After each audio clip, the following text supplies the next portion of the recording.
मुझे तो नफरत है केमिस्ट्री से, ऐसा ही आप समझते हैं?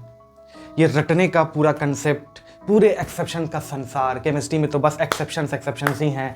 हर चीज़ तो रट्टा मारनी है, रिएक्शन से लेकर रिएक्शन मैकेनिज्म तक, कार्बोकैटायन की स्टेबिलिटी, कार्बेनाइन की स्टेबिलिटी, पीरियोडिक ट्रेंड्स, साइज यहाँ से यहाँ घट रहा है, यहाँ से यहाँ बढ़ रहा है, ऊपर से नीचे घट रहा है, बढ़ रहा है, ये सब चीज़ें। और घटना बढ़ना तो छोड़ो, कोई चीज़ का रेगुलर ट्रेंड नहीं है। अब यही सब समझते समझते बच्चे केमिस्ट्री से नफरत करने लगते हैं। उनको लगता है कि केमिस्ट्री तो पूरी रटने वाली सब्जेक्ट है। अब एक बात मैं तुमसे पूछना चाहता हूँ, क्या आप केमिस्ट्री छोड़ सकते हो? क्या तुम्हारे पास कोई ऑप्शन है कि केमिस्ट्री छोड़ दो, फिजिक्स मैथ पढ़ लो या फिजिक्स बायो पढ़ लो?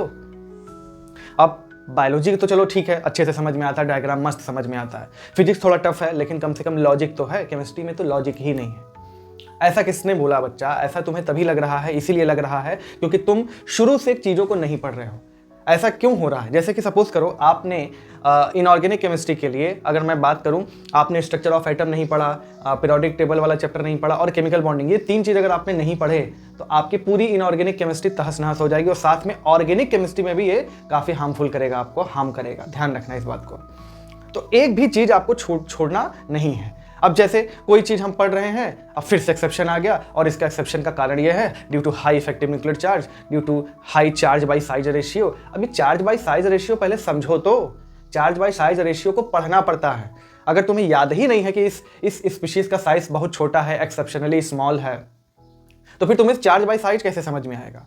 तो पहले तो चीज़ों को समझने का प्रयास करो, पहले चीज़ों को डिटेल में पढ़ो। हर एक चीज़ मैं अभी बोल रहा हूँ, शुरुआत के 4 चैप्टर अगर केमिस्ट्री में क्लास 11th में अगर तुमने मजाक किया उसके साथ, तो पूरी केमिस्ट्री तुम्हारी तहस नहस हो जाएगी। ध्यान रखना। तो हमें किसी भी चीज़ को छोड़ना नहीं है। जो भी एक्सेप्शंस हैं उन सब के पीछे कुछ ना कुछ लॉजिक जरूर होता है। अगर मैं लेट्स से मैं बोलूँ कि 20 आपको एक्सेप्शन याद करने हैं, तो उसमें से एक आध दो होंगे कि चलो ठीक है इसको याद कर लो बिना लॉजिक के साथ, लेकिन उसमें से 17-18 कम से कम ऐसे होंगे जिसका कुछ ना कुछ लॉजिक है। और वो जो लॉजिक होता है वो भी एक कंसेप्ट होता है। अगर उस कंसेप्ट को नहीं समझोगे तो फिर समस्या तुम्हारे साथ हमेशा बनी रहेगी। तो हर एक्सेप्शन के पीछे ये खोजने का प्रयास करो कि क्यों हो रहा है ऐसा। दूसरा, ऑर्गेनिक में जैसे लोग बोलते हैं या इनऑर्गेनिक में पूरा रिएक्शन रटना है, ये है वो, तो बार बार लिखो उसको। तुम्हारे पास छोड़ने का तो ऑप्शन है नहीं, बार बार लिखो। ऑर्गेनिक के रिएक्शन रट्टा मारने पड़ते हैं, मैकेनिज्म को रट्टा मारना पड़ता है? जी नहीं, मैकेनिज्म को रटना नहीं पड़ता है। आप कार्बोकैटायन पढ़िए, कार्बेनाइन पढ़िए, इलेक्ट्रॉन की शिफ्टिंग पढ़िए, हर एक चीज़ को डिटेल में पढ़िए, फिर देखते हैं कैसे मैकेनिज्म को रटना पड़ता है। मैं तो ये कहूँगा कि ऑर्गेनिक के रिएक्शन को भी रटना नहीं पड़ता है। एक बार कन्वर्जन करके तो देखो, ऑर्गेनिक कन्वर्जन तो करो। तो अपने टीचर से बात करो कि मुझे ऑर्गेनिक कन्वर्जन पर प्रैक्टिस कराइए, फिर देखना चुटकियों में रिएक्शन याद ना हो तो फिर कहना।